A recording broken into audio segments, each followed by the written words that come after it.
It isn't like the last recession or the last big opportunity that the world is ever going to get is past. There'll be opportunities in the future. There are times when they're easier and there are times which are harder. I think evaluations have come up with me, the competition, sorting through those opportunities is more intelligent, more aggressive, and more numerous. Of course, it's harder. The net result is people are going to get worse results. Well, I think valuations will go up and down because they always have. And I think we'll have smart people in this game forever. Lots of them. The opportunities that we all remember came from a demoralized period when about 90% of natural stock buyers got very discouraged with stocks. That's what created the opportunity for these fabulous records my generation had. And that was a rare opportunity that came to a rare group of people, of whom I was one. And Warren was another. So you're talking and people who start now have a much less, they have lower opportunity. With all this massive central bank interference, I think that was necessary to do. As I admire the politicians who did, and the technocrats, including the Federal Reserve. And I think it was absolutely required, and the danger they were avoiding was worse than the troubles they caused. So, but it was very peculiar, and it did have the accidental effect of bailing out the rich in order to help the poor. And nobody was doing that because they loved the rich. They just didn't have any other tool in the kit, and they had to do something. It wasn't malevolence, and it was an accident. It probably won't happen again. It's not a permanent conspiracy against the poor. It was an accident that we had the huge recession, caused partly by massive stupidity in finance and venality. And then when we ran out of tools and had to do something really peculiar that we'd never done before, it was the wise thing to do given the amount of trouble we were in. You got to remember that if the trouble had been allowed to run, we might have had a revisitation of the kind of troubles that brought Hitler into power. So we were facing real difficulties. And both parties and our technocrats got together for the last time, I think, and worked us out of it. It was a very admirable thing, which you can all be proud. I've been proud of nothing in politics since. They have to destroy some inequalities. Probably going to go away by itself. Why? Well, I think we hit a peak of inequality because the authorities had no alternative but to print a lot of money. And of course, that bailed out asset values. But that was a fluke, and they can't really do more of it. They played that game once as much as they really can. And so I don't think people who are worried about inequality are worried too much about a lot more of it from a lot more interest rate lowering. Yeah, sure, but that's the natural agreement. How do you think that plays out? Well, I don't know. So far it's played out in waves. Sometimes the Democrats are in, sometimes the Republicans. In my lifetime, the country has run better net because we had two parties, each of which was partly in control. If either party had been totally in control of all branches of the government, I think we'd be way worse off. Do you think there's room for a third? I think by going back and forth with a lot of political tension, I think we got about the right amount of social safety net. It would have been evil not to have as much, and we probably couldn't afford a lot more. Well, we got one at the time of Abraham Lincoln. It took a civil war to create it. But I think it's unlikely that we have. The last time we got a third party movement, it just elected one of the two parties who otherwise would not have been elected. I would prefer that the two parties hated each other less and that everyone was more rational. You don't like vast political excess and shouted evidence and so forth. really do. But what can I do about it? I can be cheerful. Yeah, we're in new territory, but it doesn't mean that it's crystal clear we can't get by what we've done. We just know we're in uncharted territory. I don't worry much because I regard it as a cinch that a great nation will in due time be ruined. Our turn is bound to come someday, but I don't like thinking about it too much. It's like my own death. Why should I enjoy thinking about it? But is it coming someday? Sure, of course it is. But you have no guess as to when. No, It's no. early. I think it's natural to have some tension over. The truth of the matter is that Ricardo, when he invented the law of comparative advantage, did not predict that someday the law of comparative advantage would greatly accelerate the growth of some poor nation which had a particularly able populace, like China. That free trade would enable them to come up rapidly and take a lot of power away from the companies that had been on top and liked being on top. He just didn't think about it. Once we realized it could happen, I don't think it's crazy to think there may be some limit to the amount of destruction we want to occur in our aerospace industry or something. So I don't regard free trade as such a pure thing that we could never, under any circumstances, ever be. And I think that the advantages to the United States and China to getting along are so great on both sides that I anticipate that they will reach some tolerable adjustment. I don't consider it wrong to have some limits on free trade that matter to the United States. I don't want many. I don't want them to be huge. But some limits on the operation of free trade are quite acceptable. I basically believe in a lot of trade because I want two countries with a lot of hydrogen bombs to be trading happily with one another instead of posturing the way we are with Russia. Mm-hmm. So I vastly prefer our relations with China to our relations with Russia. And I think China thinks likewise. And I anticipate that we will get along. It will be crazy on both sides, the United States and China. Just any one country, both sides should want to keep friendly. It's the other. It's a nuclear war. Nuclear war would be a real disaster. Global warming is something we could cope with if we had to. But a nuclear war, that is really serious. Making the Russian relationship better too. How? Well, that's difficult, but you've got to work at it. I don't think the right way to handle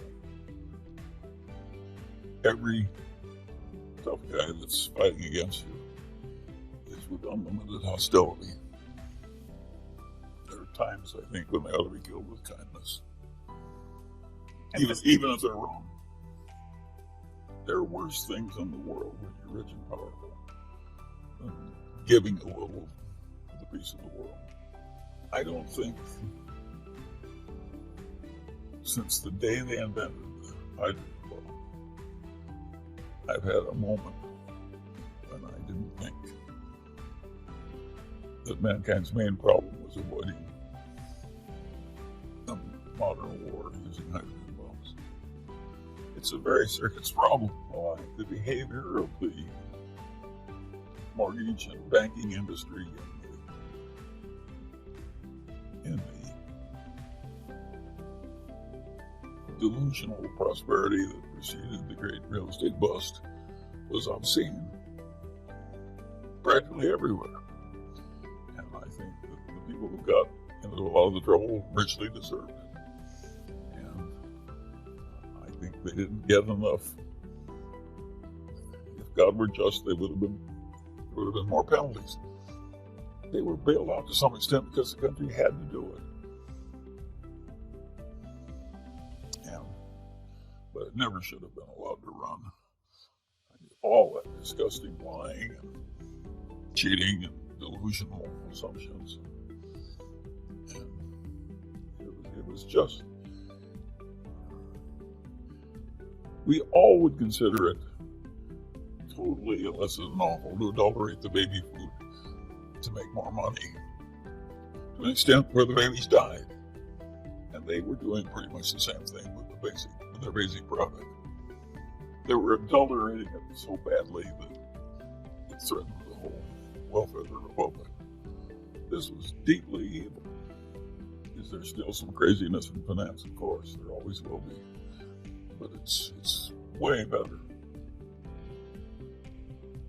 Well, nobody knows how much of this money printing we can do.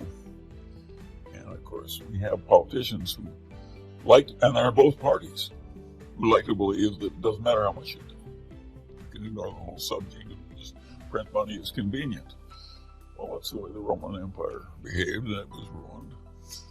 And that's the way the Weimar Republic was ruined. There is a point where it's dangerous. And of course, my attitude with something as big and dangerous is to stay a long way away from it. Other people want to come as close as possible without going in. That's too tricky for me. I don't like it. If there's a big whirlpool in the river, I stay a long way away from it. There were a bunch of canoeists once that tried to run the Erin Rapids. I think they were in Scandinavia. And the fact that the whirlpools were so big made them very eager to tackle this huge challenge. Death rate was 100%. I regard that as a normal result. I was surprised when central banks started printing money and buying massive amounts of private securities. They hadn't done that previously in my lifetime, at least not in a big way, and they did it massively. And it seems to have worked considerably. And that surprised me. And by the way, it surprised the whole economics profession. If you read the textbooks on economics, nobody was predicting that this would be the logical response. You're never out of it until you're dead. Well, all human successes are successes so far. And this is a success so far, and we don't know for sure what the ultimate consequences would be. In the old days, when people thought the currency should be back to gold, and they wanted the inflation rate to be zero and the social safety net to be almost zero, they created a lot of GDP growth and a lot of prosperity, but with horrible recessions. And to some extent, the recessions automatically cured themselves. When we got into the business of big interventions, driven by the example of the Great Depression,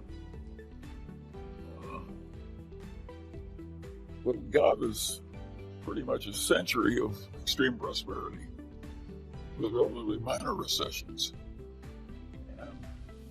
But we're using methods that are so extreme that maybe we can't use a lot more of them. And we don't know the answer to that. If an economist told me he knew the answer to that, I wouldn't believe him. Either way, it wouldn't matter which way his opinion was. I just think we don't know. The reason the economists are wrong is because it's so hard. You know, the Greek philosopher who said, man never steps into the same river twice. You know, the man is different, and so is the river when he goes in the second time. That's the trouble with economics. It's not like physics. It's the same damn recipe. A different time gets a different result. And I don't think the economics profession, I think they're gradually coming to that recognition, but it makes their subject harder, not more easy. And they weren't handling it so perfectly even when they thought it was easier. So of course it's hard for them. And Charlie, why would anybody know exactly? Take Japan's present position. Can Japan double its national debt just because it feels like it from here? I don't know. People trying to figure out what the secret to life is, to a long and happy life. And I just wonder if you were... Now that is easy because it's so simple. You don't have a lot of envy. You don't have a lot of resentment. You don't overspend your income. You stay cheerful in spite of your troubles. You deal with reliable people, and you do what you're supposed to do. And all these simple rules work so well to make your life better, and they're so trite. How old were you when you figured this out? About 7. I could tell that some of my older people were a little bonkers. I've always been able to recognize when other people were a little bonkers. And it helped me because there's so much irrationality in the world, and I've been thinking about it for a long time. Its causes and its preventions and so forth. I'm sure it's helped. And like staying cheerful